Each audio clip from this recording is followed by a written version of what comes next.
अश्विन मास की एकादशी है, इंद्रा एकादशी। कहते हैं भूल से धर्म कीर्ति ने बालू का शिवलिंग बना लिया था, मट्टी का ढेरा बना लिया था, एक कंकर उठाकर नर्मदा जी के जल में फेंक दिया था तो पिंड का भाव उत्पन्न हो गया था। और शिवलिंग नहीं बनाया था, मिट्टी का ढेरा बनाया था तो शिवलिंग के रूप में प्रागट्यता हो गई थी और उसको यम की केस से छूटना पड़ा था। जरा विचार करिएगा, आज इंद्रा एकादशी के दिन आप और हम बैठकर शिव महापुराण की कथा श्रवण कर रहे हैं। हमारे हाथों से कुछ दान हो ना हो, पुण्य हो ना हो, कानों से अगर कथा सुन ली तो हमारे जीवन का कृतार्थ था। आज वो इंद्रा एकादशी है।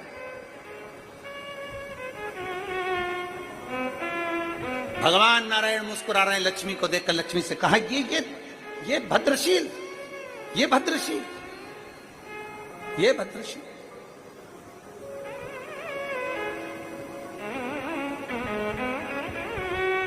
शिव महापुराण की कथा कर रही है, भगवान शंकर का चरित्र कराए, भगवान शंकर का संवाद कराए।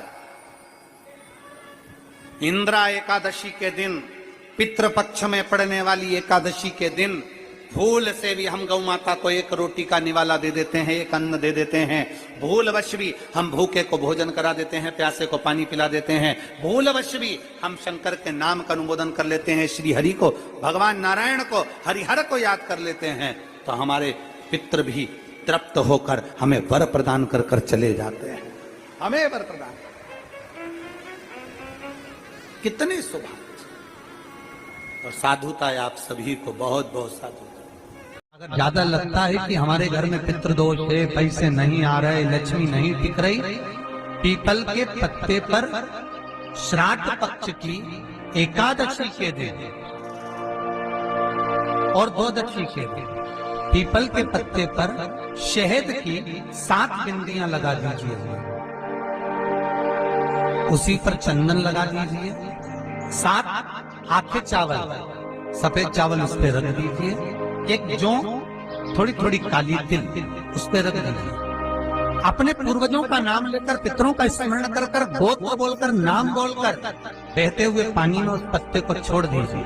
ये केवल श्राद्ध पक्ष में होगा, एकादशी तिथि के। बहते पानी में छोड़ दीजिए। जिंदगी में कभी संपदा की कमी नहीं आएगी, पितर आशीर्वाद देकर जरूर जाएंगे, ये पक्का। शिव महापुराण कहते हैं पितृ दोष है, इसके लक्षण क्या? घर में अशांति होना, घर में 4-5 लोग रह रहे हैं, जरा जरा सी बात में क्लेश हो, समझ लो पितृदोष। पितृदोष 1 रुपया कमा कर लाओ, 1.25 रुपए खर्च हो, खूब पैसा आए, हाथ में दिखे ही नहीं, समझ लेना पितृदोष।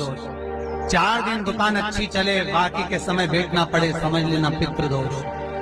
घर में बच्चे चिड़चिड़े हो जाएं, गलत संगति में डूब जाएं, समझ लो चिड़चिड़ हो रहे हैं, पितृदोष। घर के बच्चे माता पिता का आदर ना करें, सम्मान ना करें, तेज आवाज में बात करें, समझ लो पितृदोष। पितृदोष मालूम पड़े। और इतने से भी अगर आप नहीं समझ सकते, परिवार का कोई एक व्यक्ति जब जब भोजन करने बैठे तब तब उसकी थाली में बाल आए, भले वो होटल में खाए तो भी बाल आ जाए, वो कहीं खाना खा रहा है तो बाल आ जाए।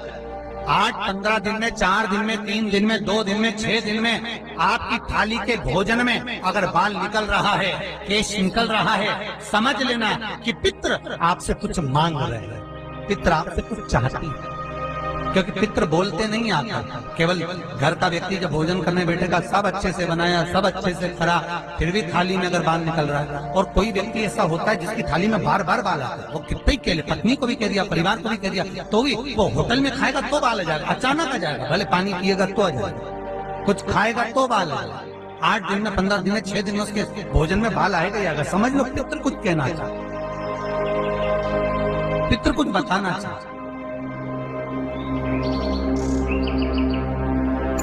कुछ वर्णन करना।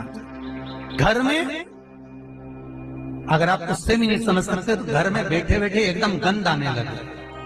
8 दिन में, 4 दिन में, 6 दिन में, ना जाने कौन सी गंध की बदबू सी आ रही, कोई गंध आ रही, कोई सुगंध सी आ रही, कोई गंध सी आ रही। समझ लो पितृ की छाया पड़ रही है, पितृ कुछ मांग रहे हैं। 8 दिन में 15 दिन में कोई भी अगर आपको नहीं आएगा तो कोई दूसरा कहेगा आज घर में ऐसी गंध क्यों आ रही है, कोई आकर कह देगा गंध गंध क्यों आ रही है, उसका मतलब है पितृ आपसे कुछ मांग रहा है, कुछ कहना चाहता है। गया क्षेत्र में जाकर जो पिंड देगा, आकर जो बद्री का आश्रम में जिस जगह पर मेरे हाथ से ये ब्रह्मा का कपाल गिरा है, यहाँ आकर ब्रह्म कपाली करेगा, उसके पूर्वजों को, उसके पितरों को कभी जिंदगी में कहीं भटकाया नहीं जाएगा। उसके पूर्वज सीधे वैकुंठ धाम में निवास करेंगे। इसलिए गया का पिंड और बद्री नारायण की ब्रह्म कपाली जगत में प्रसिद्ध, जगत में प्रसिद्ध।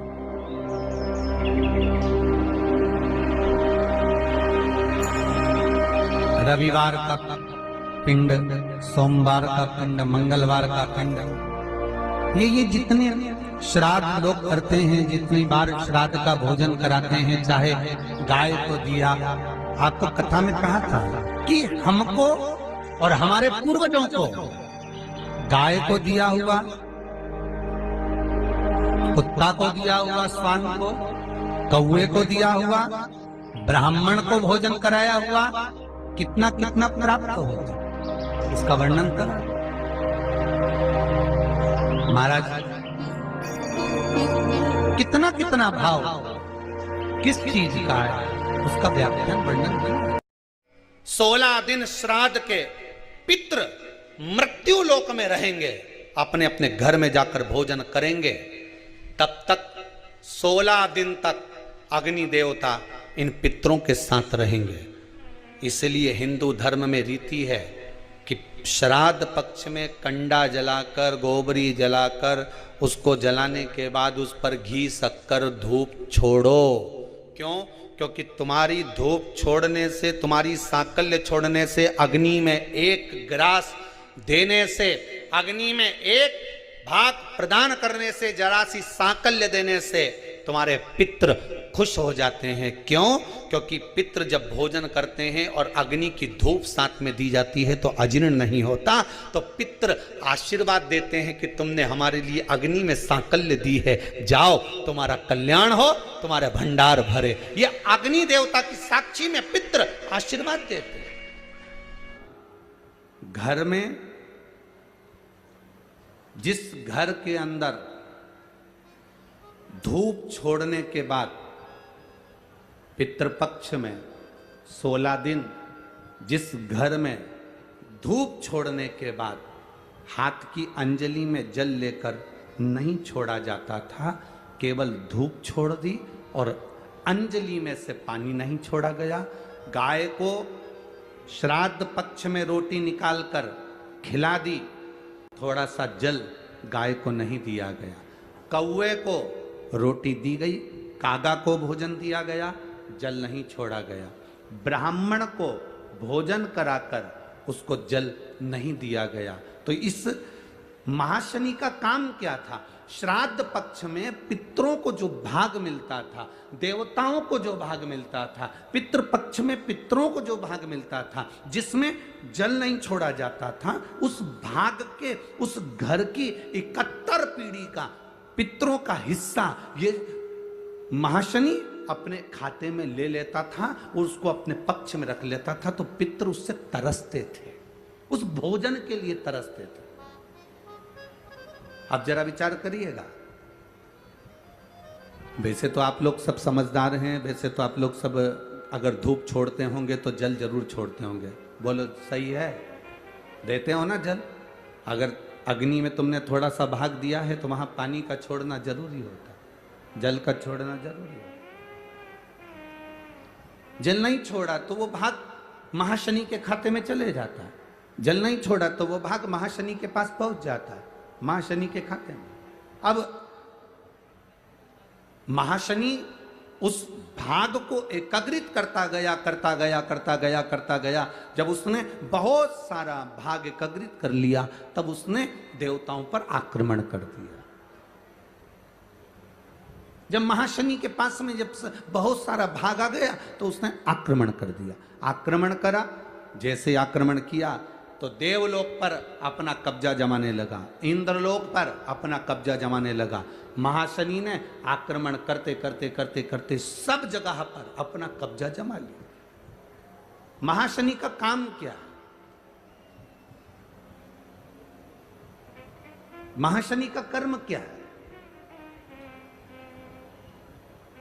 अगर वो धूप छोड़ने के बाद पानी नहीं डलता है, जल नहीं दिया जाता है, पितरों को जल नहीं प्रदान किया जाता है, तो वो भाग जो महाशनि लेता है उसका स्थान हमारे घरों में भी बनता चले जाता है। उससे होता क्या है?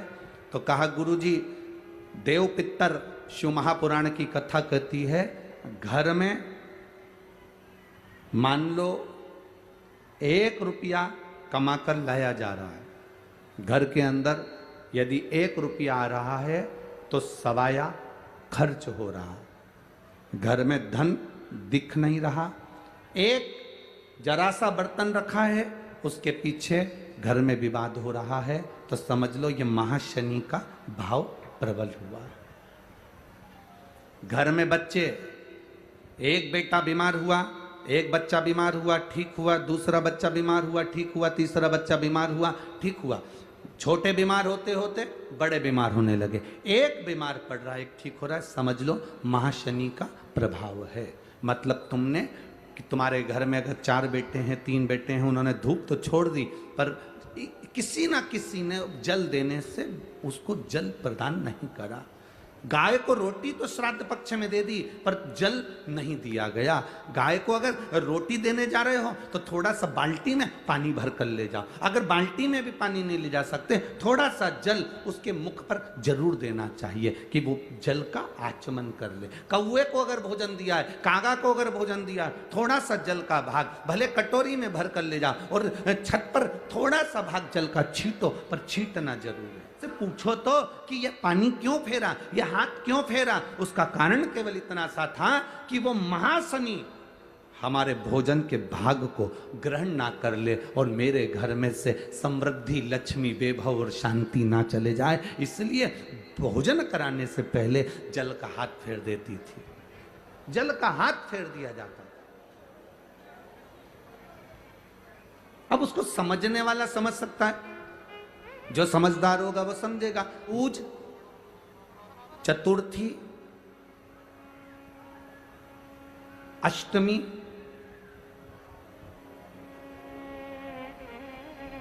दशमी,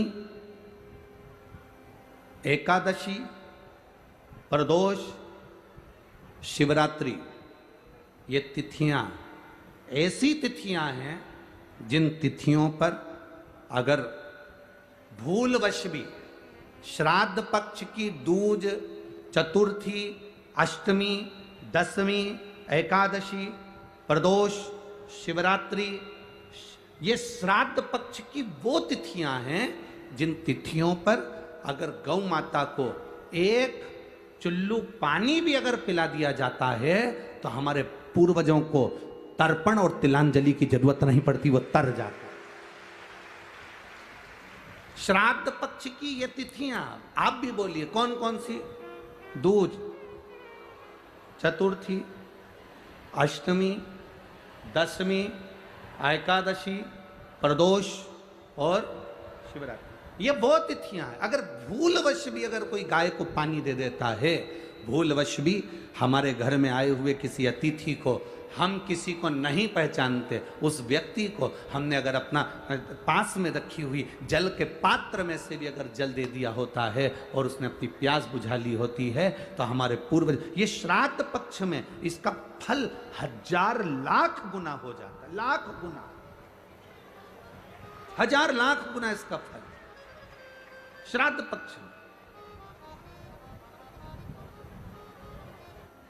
ये तिथियां एक ऐसी तिथियां हैं जिन तिथियों पर श्राद्ध पक्ष में गौ माता को भूल चूक से भी अगर किसी ने पानी पिलाया, या कोई साधारण व्यक्ति जिसको तुम पहचानते नहीं, जिसको तुम जानते नहीं, जल का आचमन भी करा दिया तो भी सुख है। उन तिथियों का स्मरण आप फिर करेंगे।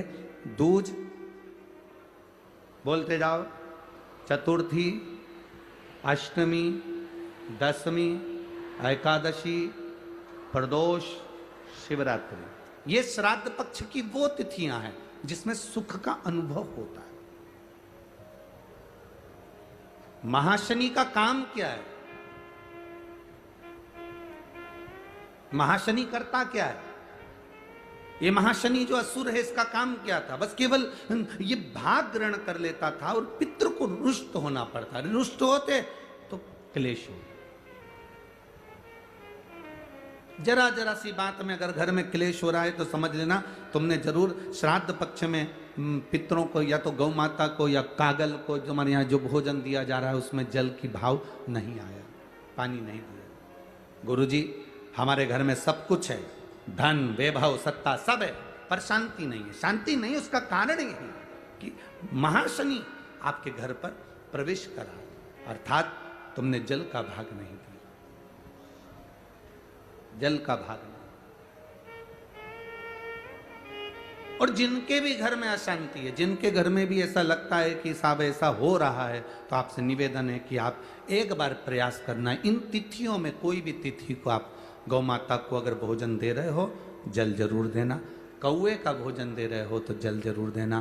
ब्राह्मण, संत, साधु, गुरुजन या जिसको पहचानते नहीं उसको भी जल का भाग जरूर जरूर प्रदान। महाशनि की दृष्टि समाप्त। महाशनि जो क्रोधी है, असुर के भाव में गिना जाता है महाशनि, असुर।